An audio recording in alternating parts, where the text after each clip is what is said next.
Frères et sœurs, si nous entendons, comme vous l'avez fait ce matin, ces deux textes successivement, nous pouvons penser à la manière dont la Bible hébraïque a été conçue. Il y a dans les 4 évangiles, dans le Nouveau Testament, 2 récits, je dirais, de la création du Christ, 2 récits de la naissance de Jésus. Il y a également dans la Bible hébraïque 2 récits de la création. Et il me semble que l'agencement de ces 2 récits répond à la même organisation. Dans le texte de l'évangile de Luc que vous avez entendu, il y a cet appel au peuple à entendre une bonne nouvelle. C'est la même chose en Genèse 2. Il y a la création d'un homme lié à son sol, lié à son territoire. Et puis, dans l'évangile de Matthieu, qui est mis avant l'évangile de Luc, en Genèse 1, qui est mis avant Genèse 2, alors que ce texte est écrit après, il y a un élargissement de la perspective. Genèse 1, c'est ce grand poème universel, cosmique, qui ouvre largement la perspective. Et il me semble que nous avons ce même phénomène dans l'évangile selon Matthieu. Et c'est à cela que j'aimerais vous rendre attentif ce matin. 3 ouvertures. Et la première, c'est la géographie.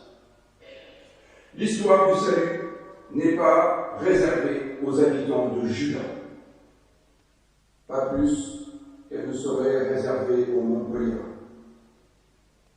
Les gens de l'agglomération sont aussi les bienvenus. Elle n'est pas seulement pour le peuple dont parlaient les anges. L'histoire du salut, incarnée par Jésus, a une portée universelle. Nul n'est étranger au salut de Dieu, dit l'évangéliste Matthieu. Tout le monde est concerné par la vie que promet Dieu. Il n'y a plus ceux du dedans et ceux du dehors. Il n'y a plus ni juifs ni grecs. L'étoile qui avait été annoncée autrefois par Balaam dans le livre des Nombres, Balaam, un étranger d'ailleurs, eh bien, cette étoile devient le symbole d'une perspective élargie au-delà des frontières. Les astres ne se préoccupent pas des frontières politiques, ni même des frontières terrestres. Les astres sont communément visibles par celles et ceux qui lèvent un peu la tête. Ici même, nous pouvons voir les mêmes astres que là-bas, même si entre les deux, il y a une frontière que certains voudraient étanche. Ainsi, il est des points de repère que nous avons en commun, quelle que soit notre nationalité, quel que soit le lieu où nous résidons. Il y a de la transcendance à travers ce symbole qui guide les mages. L'histoire humaine est l'histoire d'un salut qui n'est pas réservé à une population particulière. Le salut est notre bien commun. La deuxième ouverture que propose ce texte, c'est une ouverture que je n'ai pas bien su qualifier. Alors par défaut, je parlerai d'ouverture sociale. Mais ce n'est pas exactement cela que j'ai en tête. Vous comprendrez. Je veux dire que le salut n'est pas seulement l'affaire des spécialistes. Ce n'est pas parce qu'il y a des maîtres en théologie qu'ils sont les seuls à savoir et à comprendre ce que le salut peut signifier. Et ils ne sont pas les seuls à pouvoir en bénéficier. Le salut n'est pas seulement la question des professionnels de la religion, qui à l'époque étaient les sacrificateurs et les scribes. D'ailleurs, cela est très net dans l'évangile selon Matthieu. Les officiels n'ont rien vu venir. Ils étaient comme Watson. Ils avaient sous les yeux les mêmes choses que Sherlock Holmes. Ils regardaient, mais ils ne voyaient pas. Ils avaient à leur disposition les mêmes signes que les mages, mais les professionnels de la religion n'ont rien repéré. Le Messie était en train de se lever et eux étaient affairés à leur tâche quotidienne, le nez sur le guidon. Et ce sont donc des mages, des scientifiques, c'est ainsi qu'on les nommait à l'époque. Ce sont des scientifiques qui ont repéré le signe et qui ont commencé à l'interpréter. Ils l'ont interprété avec leur propre science, qui était insuffisante pour tout comprendre, mais ils ont mis à profit ce qu'ils savaient. Et cela les a mis en marche. Et l'histoire a pu se dérouler grâce à cette mise en marche. Sans la science des mages, les théologiens de l'époque n'auraient pas su ce qui arrivait. Ils seraient passés à côté d'un événement fondamental. Et sans la science, les théologiens, sans la science des théologiens, les mages n'auraient pas réussi à arriver à bon port. Ils se seraient arrêtés à Jérusalem, ils seraient cherchés partout à Jérusalem, pensant que c'est là que la gloire devait apparaître. Ils avaient besoin quand même de la connaissance des théologiens.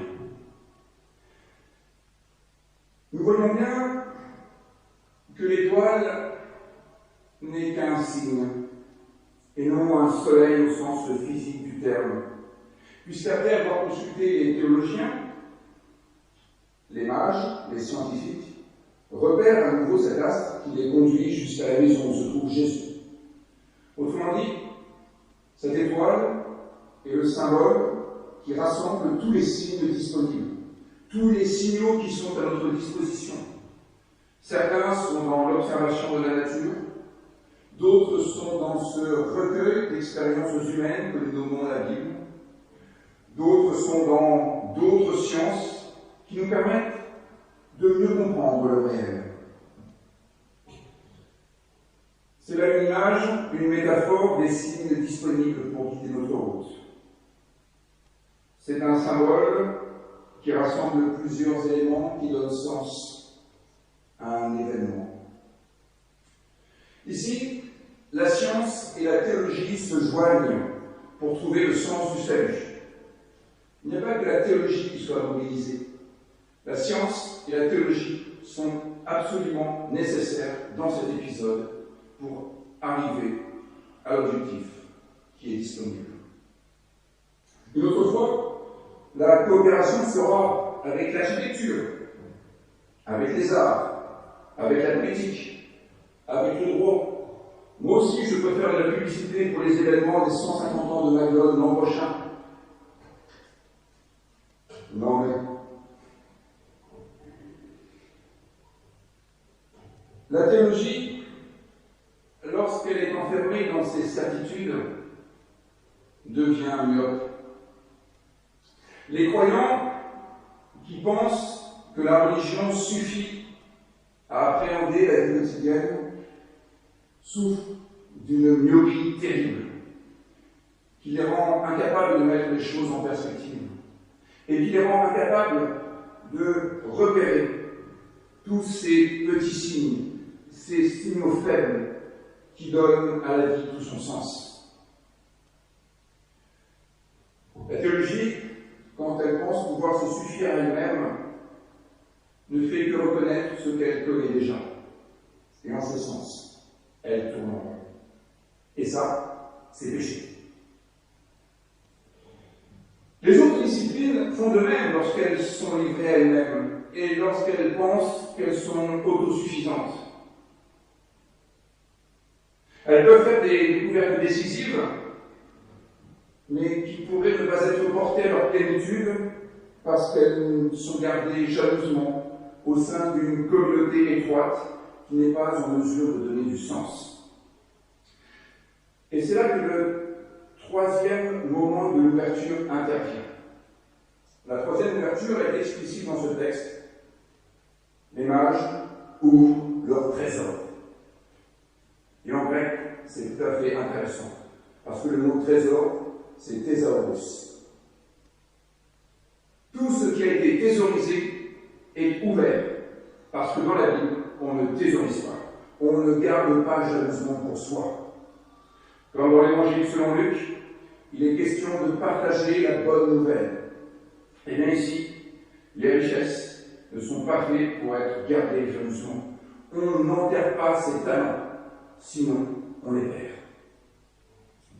Ce texte exprime parfaitement l'idée que nous retrouvons dans plusieurs passages de la Bible. Il ne faut pas thésauriser, car ce que l'on garde pour soi est perdu. Ici, les cadeaux ont un sens métaphorique. L'or pour la royauté, l'encens utilisé au temple de Jérusalem pour la spiritualité, et la myrrhe qui permet de prendre soin des corps pour définir l'humanité. Imaginons un instant que la royauté soit gardée pour soi. Alors, elle se transforme en pouvoir, en tyrannie. Imaginons un instant que la spiritualité soit gardée pour soi. Elle devient un intégrisme, une autre tyrannie.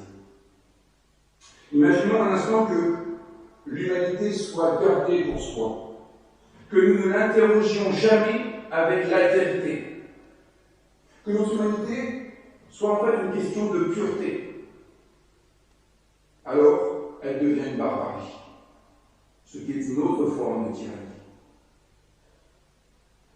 Ouvrir le trésor, ouvrir ce que nous avons en nous, ouvrir ce que nous thésaurisons, est la bonne façon de ne pas devenir un tyran pour soi et pour les autres. Noël est donc l'histoire d'une ouverture. Et c'est un sens que l'évangéliste Matthieu donne à la venue au monde du Christ Jésus. Noël annonce que le Christ ouvre les frontières. Nul ne saurait être exclu du plan divin.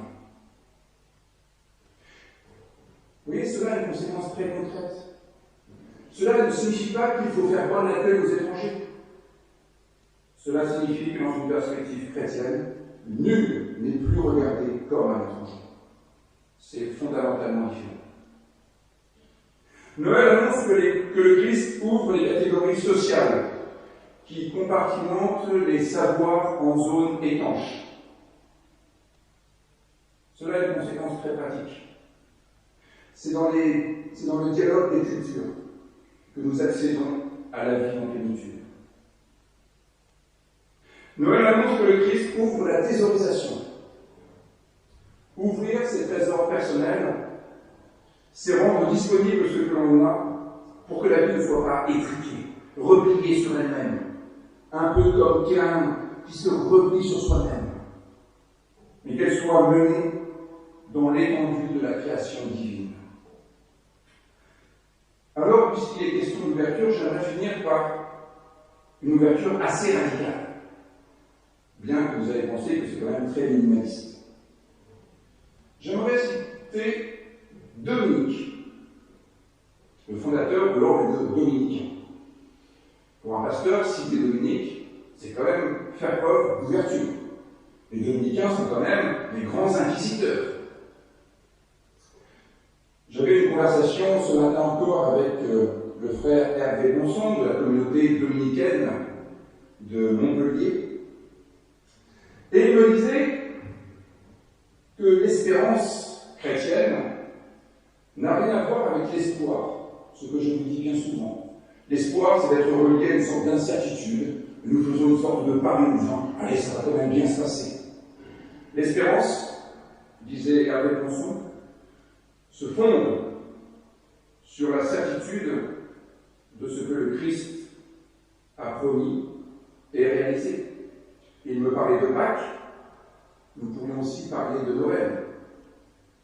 Noël, c'est le récit de toutes ces ouvertures qui rendent notre vie infiniment plus grande que ce que nous pourrions penser et rêver. Alors voici cette citation de Dominique qu'il m'offrait comme un cadeau de Noël et que je partage avec vous. Sinon, ce serait une façon pour moi de thésauriser et ce serait mal. Il disait ceci à ses frères dominicains. Allons de l'avant. Ça, c'est la prédication de François. Et portons le regard sur le Sauveur, pour se souvenir, c'est moi qui rajoute, de toutes ces ouvertures qui nous rendent capables d'accomplir. Amen.